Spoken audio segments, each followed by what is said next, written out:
doesn't understand how this stuff works. He didn't realize the stream was running, and he spit out about the case and how long he's facing. He's saying that he was facing 15 years. They're trying to make him go to 3 to 5. Look what he says. Now they dropped my case from like 15 years on like 2 felonies to like 3 years, 3 to 5.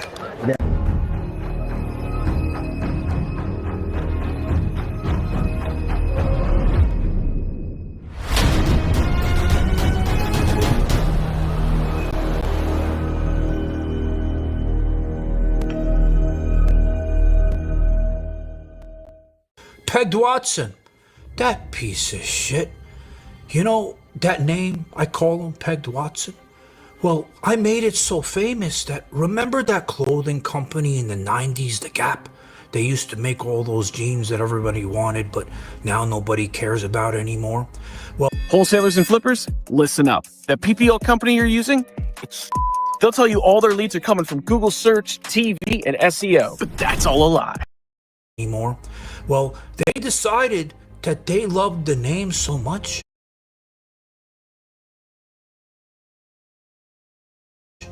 they came out with the whole woman's line, naming it all after him. And I was thinking, maybe I should do a good deed for him. Order a pair of these jeans, since they look like they're nice, they're fashionable. Send it to his sharmuta, so every day she's getting ready and she's slipping it up her legs past her fake injected silicone ass. And she's reminded, every day she looks at the label, she's reminded of what he loves done to him. So that way, remember, when he walks in the room, he wants to be greeted a certain way, she's never gonna forget. Like I tell her to fucking greet me when I come in the goddamn house or when I'm around to make sure that she shows she's attracted to me. Well, now, you know what this idiot, moron, clown, what he did again? Because he's always doing something stupid. He was just on a live stream with Little Pump Man, the rapper. I'm not too familiar with his name. And he did something so idiotic. He forgot that the live stream was running. And he spit out key information about his case that he's not supposed to say. Where'd you grow up at, Wes? Down here? San Diego. Diego? Oh, nice. When'd you move down here? Like 2 years ago. Nice. Tried to stay cool here, man. Now I'm already fucked. now I'm rolling around here tripping, Yeah. Man, I thought I was bulletproof. So as I was saying, Wes was on this live stream on Kick with the rapper Little Pump Man. And, please forgive me, I'm not too in tune with today's rappers because these guys don't, they don't seem like the rappers that I'm used to seeing back in the day. I mean, now they have ponytails, they paint a stripe pink in it, they got piercings on their face in different areas, they familiar with it. And he seems like a nice guy, you gotta be careful. He's gonna try to take you out his Bugatti after, and then who knows? I mean, look, you guys are having dinner, nice, fancy 5. What he was doing in prison and how it was like a trophy. It was glorified. What they were doing, putting their things in places they weren't supposed to. Dude, in prison they say that the pussy's for fucking, the asshole's for fucking. That's what they'll tell their chick. They'll tell their chick when they're in prison, like, hey, nobody hits you in the ass. Just sell your pussy though, give me the money. That's the best. Like I was gonna sell one of my, I have white boy sell. You can only sell up with white boys, but fool's like a skinhead, and he's just fucking at his foul. Give me, dude, just fully just pimping his chick out on the street. And he tells her, and he's yelling at her. He's dead serious. Says the pussy's for fucking, the asshole's for fucking. He's like, that's my shit. You don't sell. Nobody touches that shit until I get out. That's why I'm saying, Pump Man, you gotta be careful because you don't know what he's trying to do to you after. Now notice something else on the dinner table. You see Wes. He takes his little fingers and his little hands womanly or something. Do you know what that reminds me of? When you're going out with a girl for dinner, She pulls out her purse, she's digging and digging. She takes out nail polish, or she's taking out gloss because she's really digging for her. And then notice the chains, Little Pump and him. Why do they have the same exact chains on? It looks like the same style, the same model and everything. But now we get to the best part of the stream. When it first started, like I said in the beginning, this asshole, he's a boomer. He doesn't understand how this stuff works. He didn't realize the stream was running, and he spit out shit about the case and how long he's facing. He's saying like two fellas. Yeah. Bullshit with a guy wrote. Yeah. Oh, bro, that show's such bullshit, man. I could beat it, but I mean, they just annoying. They want to play games, and you guys they want to drain a couple hundred bands from you. You, just you, building your app on Base 44. Describe it. And it's real. One thought leads to more thoughts. Layer by layer, taking shape. When you need your tools, bring them in. They just click. Okay, kick it up a notch. Create something smarter, something powerful. Style counts, so give it your touch. Big.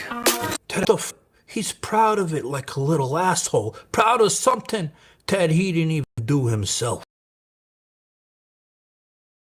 Some fucking clout. I hate that shit. I loved it though. That was the best case scenario. Yeah. The dog shit out of someone.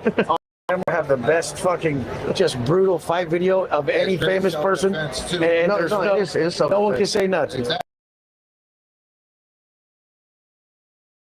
And then you started bullying people and running kind of like running scams. Yeah. And you're spending all this money. It's funny because some of his initial for what? And owned a construction company, a development company, a real estate company, and a mortgage company. And if you came to me and said, Matt, man, you've owned all these companies, you were super successful, I'd like to pay you. I'm not going to take your money because all the businesses that I owned were based on fraud of some type. Yeah. Every one of them contains some type of fraud. Now, I'm not saying I can't do the books. Right. I can keep the books. I can tell you where to spend your money. I can do those types of things, but I'm not going to do that because because it comes from a place where, of course, my businesses were successful. They were based on fraud. Fraud was my go-to. They were always going to be successful. And I don't feel confident enough to give you advice and have you invest your money in me and the things that I say, because I can't say I've run a successful business, unless you consider YouTube, but that's since I got out, without it being, based on some type of fraud. And so that's not right. So for this guy to get out and be giving people business advice, what are you doing? You're a drug dealer. Yeah. And apparently not a great drug dealer, not even a great criminal. Yeah. And he's just gone. The more money he gets, you're renting a house, you're renting a vehicle, you're spending tons of fucking money. It's the stuff that it is an ego out of control. Yeah. And, luckily, or unluckily, we have YouTube and we're getting to watch it, unravel. But I'm telling you right now, listen, years ago, you can watch my videos. We were talking about how it was going to unravel. There was no way he could continue to behave like this and not have it catch up to you. Yeah. Yeah. I mean, like I said, time reveals everything. Right. And it kind of just goes back to the other point I made before. It's like, I've been guilty of it. Right. When I first, I didn't come from, money whatsoever. I was broke. I was poor. When I started to make money, I made foolish spends, right? I'm going to get a bag, right? I'm going to get a bag, and I get a bag because, when you have a bag, you have money, and that's when you're wealthy, that's what you have to do, right? And, and quickly realizing that's not actually what happens. I have friends and people that I coach who are just, who have money, they unlimited amounts of money, and you're and you see how they act, and you're like, they don't act like that. So when I see a lot of what Wes does, I see a lot of what I've done before. Now, I never take to the limit to be like, hey man, I'm making all this money. I buy a bag to be like, hey, I can afford this bag now, and I got a cool Gucci bag. But like, and that was, you know, to me, it was like, you know, I made this much money. It's a, you know, reward for me, but it still made me feel a certain way. I was telling actually my client about this, actually my appointment setter, because he likes Wes Watson. And I was telling him the same thing about, like, you know, the bag I had. And then I'm like, my client, when I go to train her, she has a wicker basket next to her island in her kitchen. Nice, beautiful house. In that wicker basket is bags, like just bags, a good maybe $20,000-$30,000 of designer bags that are, you know, just chucked there. When she goes, picks one up, throws it over, and goes out. You know what I mean? And that when I look at that, I remember one day I was like, here you are with your bag, thinking you're this and that, and this is like pocket change to somebody else. It's like people who have money don't try to show you they have money. Right. So when a guy like Wes comes out of jail, like, you know, he has like, because again, like it's like 7 years. Like I said, any jail time sucks. Like I don't give a long time. People will sing for 5 months. Like, you know, like, you know, jail sucks. Yeah. Any jail sucks. 7 years. This is Jack. He's an entrepreneur and he wants to set up a professional website so Yeah. Any jail sucks. 7 years is Wes Watson, you know, he's my coach. How do people come to the conclusion that this guy is a bad dude? He got into a fight. They arrested Wes. For what reason? What are you doing, bro? Yeah. Stop. Don't ask me no more. I wasn't gonna tell anybody, and he was in my house. I was born in the Bronx, like third year in college. I left, I never went back, and I started stripping. Look. Oh my God. Started taking off my clothes for women, and well, how does that? That's not like, it's not like you answered an ad. Like, do you have a buddy or something? Or? So by that time, coming out of college, I was working out in the gym, and I remember I was doing bicep curls on a cable machine, and as I'm doing the curls, I'm just you know, moving the arms based on what a curl looks like, and I see this one guy walk by. He had this huge chest coming out of his shirt, and it almost looked like a character, long hair, like a mullet type of it. And he walks by, he goes, he has a deep accent. That's not how you do it. And I'm like, what do you mean? He goes, you see this? And he makes a bicep, and he has a peak. Right. And he goes, you see this ball right here? Let me show you that. This is how you got to do the exercise. He takes the cable and he starts to do this, and he turns his wrist, and I'm like twisting. Yeah, and I'm like, oh, and I'm like, let me see, and I try to do it. He goes, yeah, like that. Keep doing like that. So he leaves, and he comes back on his way out. He says, what you do this weekend? And I said, nothing. He goes, you want to come with me to show? And I'm like, show? I'm like confused. Like, what do you mean? Well, show what? And he goes, oh, I'm a stripper. And I said, stripper? And he goes, yeah, I take off my clothes for women. I get money. I'm like, oh, okay. Yeah, let's go. So I go with him to the show. I ended up picking him up. So maybe he didn't have a car. I don't know, but I was his ride. And it was the oddest thing I've ever seen. I've never experienced that. So we knock on the door, we go into the apartment. She opens the door, and there's a sea of women in the living room. I'm like, what the hell? We walk in, they're screaming, and I'm in shock. I'm taking all this in, and we get to the bedroom, and he starts peeling off his clothes. I'm like, what are you doing? He goes, no, I have to change from this, and I have to put on this, and this is a policeman outfit, and I give them music, and you see. So I'm watching this guy, and he's getting dressed. He's got his outfit on, and I'm like, okay. He goes, okay. Here's the tape. It was a cassette. That's how long ago. Here's the tape. Give to the lady and tell her when she plays it, I'll come out. Don't come back. And she tell her not to come back. I said, okay. So I go out. I said, listen, he wants you to put this on. When the music starts and he hears it, he'll come out. She goes, okay. Music starts. He starts marching out, doing this thing. And when he comes out to the living room, all the ladies erupt. Like they are just going, but I can't wait to get their hands on this guy. And I'm like shocked. I'm like, I don't even believe this kind of thing exists, because it was my first time. And I was like, oh my God, they're tearing at him, and he can't even do a show. He's trying to take off his outfit, and they're just helping him out. And I'm like, wow, what the? And you know, I'm like, this is just amazing. So I was so impressed, and I was so like, and then the dollars are flying. And I remember he told me inside, when they throw the dollars at me, take them, because they'll take them back. And I'm like, okay. So I start collecting the dollars, and I'm taking them like packs into the room and dropping them in his bag, and I'm coming back out and picking up the dollars and going back. And so finally he's done. He goes to the room. I go to the room, and I'm like, damn, man, that was, he goes, you like it? I'm like, yeah, whoa, that's crazy. He goes, go get my tape. Because, you know, I don't want to. Wait, How old is the new hire? I don't know, but he literally uses Excel. You must be the new analyst. Yes, first day. Because, I don't want to. He had like 2 more after that. I said, all right. So I go out, I get the tape. She gives me the tape and she goes, hold on a second. And the girls are like, well, what about you? And I was like, no, I don't do this. It's not my thing. And they were like, oh, yes, you. And they grabbed me. They pulled me to the floor. They took off my clothes. And I was like covering myself. And they looked at me and I was so nervous, but they were so pretty that I started to get aroused. Right. And I'm like, oh, damn. And I was trying to push it. And then I kind of like skipped away to the room. And he goes, what happened? I'm like, bro, they just threw me on the floor. They took my clothes off. He goes, you have a problem. I'm like, yeah, I have a problem. Anyway, he gave me some of his clothes because they ripped my stuff. I mean, it was just ripped. They were sad. And then, it came to me, the recipe is a bunch of women in one place together drinking. Right. It's a disaster. Savages. They just like throw caution to the wind and they do everything.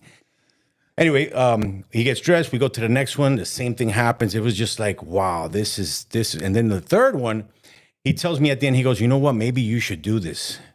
And I was like, I don't know, man. It's just like, I'm shy. I'm not like the kind of guy that's into that. I'm a shy kid, And he goes, I'm going to get you into this. And so, that's how I got into it. We went to a show the following week and he goes, you're dancing today. I'm like, what? He goes, you're dancing today. I'm like, no, I don't have it. No, he goes, I brought an outfit for you.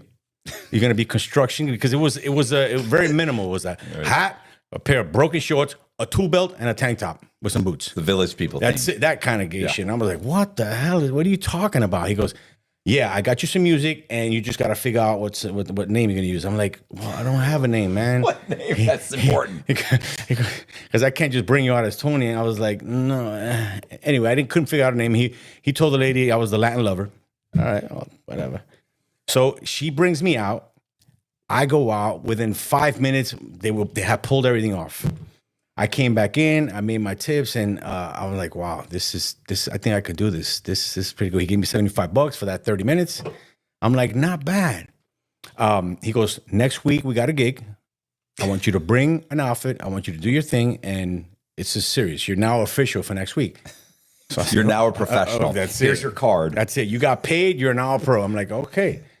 So all week I was thinking about what's my thing gonna be. I didn't have much, so I go in my closet. I had a leather jacket, a motorcycle jacket, and I had some pair of leather pants, old leather pants, and a pair of boots. I said, okay, I'm gonna use this. And then I had a pair of mirrored glasses. Mirrored. I chose mirrored because I'm shy. So as soon as I look at somebody in the eyes, I want to look away. And so mirrored. So you already had a village person style outfit, apparently, which is I don't know how the pants got there, but I had the jacket. I thought the jacket was cool. I go to the gig that night, and he goes, "All right, you'll go off first. I'll go off second." I'm like, "Okay." So I'm getting dressed, and I remember clearly the door was open for some reason, and I'm looking in the mirror, getting myself ready. I'm putting on my jacket. I put on my shades, and I'm just making sure I look okay.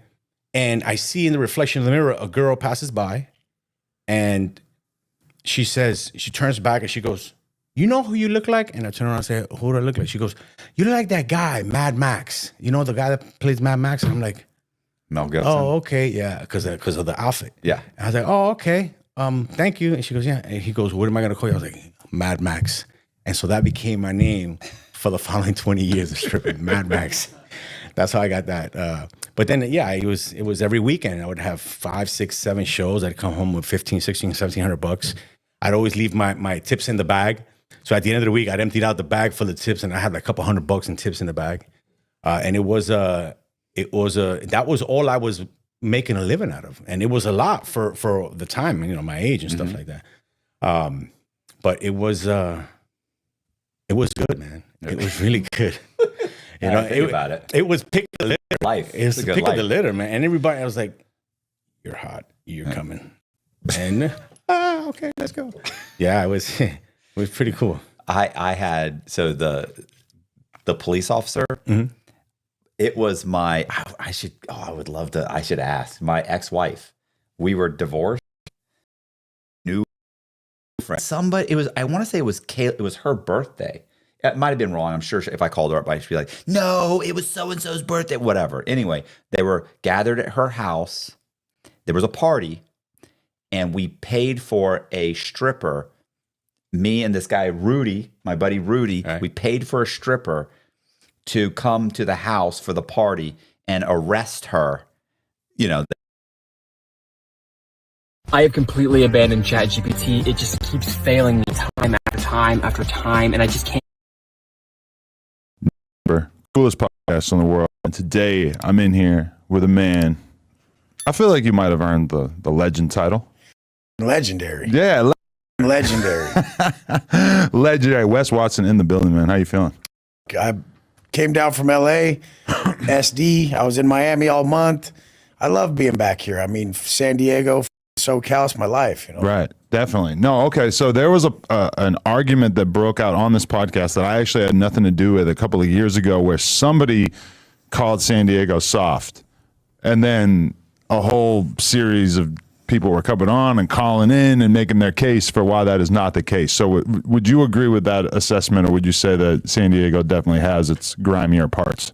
I mean, I pushed more weight than anybody in that area. Like before I went to prison, the Canadian packs would come from Canada. Mm-hmm. They would land in OC, then about 250 of them, 300, 500 of them. This is before weed was legal, before everybody was doing it legal.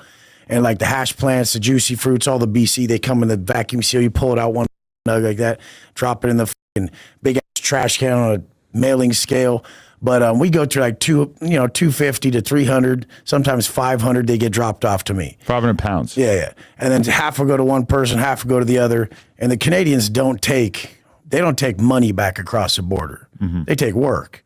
And who you with? You're with San Diego. They're taking white back the border. So they're taking back. Where I went to. And then they wouldn't take money back, so they would take the white back. They would take the birds back. And did you have to facilitate that? You'd have to get the coke too? I would have the connect. You know, okay. San Diego has the connects, is what I'm saying. San Diego can't be soft. We're on the border, right? And I mean, if anything is gangland, it's right across that border, right into San Diego. Right. You know, I think I did time with everybody from every hood in SoCal. I think it's just easy for some people to go. Yeah, I mean, it's just like smoking crack up all late, and I'm driving through in the fan. I'm like, this is gonna throw something out my car. I'm gonna smoke his. You know? Okay, so but at what age did you?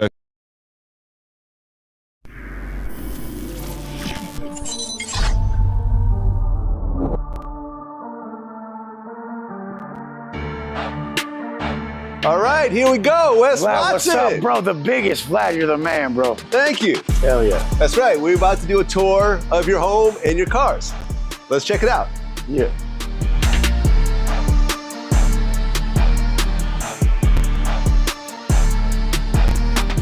I like nice. So, I mean, for like. This AI video generator just surpassed Google's VO 3.1 and Sora 2, and it's called Hailuo AI. And if you're making me mad, like, why are you doing that? Like, hug a person like me. I came out of hell. Like, when I'm off, hug me and say, babe, calm down. Not just because you went through something, we have to tiptoe and conform to what I am not the first person who starts popping off. On God. On the Lord. God, you know she starts popping off.